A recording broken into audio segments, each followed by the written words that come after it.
শুভ দুপুর বন্ধুরা, চলে এসেছি আজকে লাঞ্চ তোমাদের সঙ্গে শেয়ার করব বলে।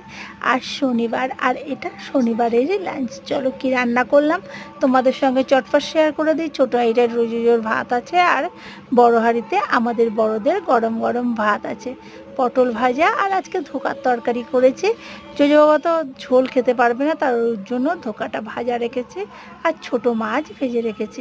ঝড়ে অনেক আম পড়েছিল, সেই কাঁচা আম দিয়ে টক ডাল করেছি। আর আমাদের জোজো বাবার জন্য মুসুরির ডাল সিদ্ধ রেখেছে।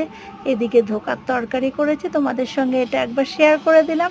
এছাড়াও মা আজকে ছোটো মাছ এনেছিল, কালো জিরা ফোড়ন দিয়ে পেঁয়াজ, টমেটো, কাঁচা লঙ্কা চিড়ে, ধনে পাতা, একটু জিরের গুঁড়ো, ধনের গুঁড়ো, হলুদ দিয়ে আমি এই মাছের ঝালটা করেছি।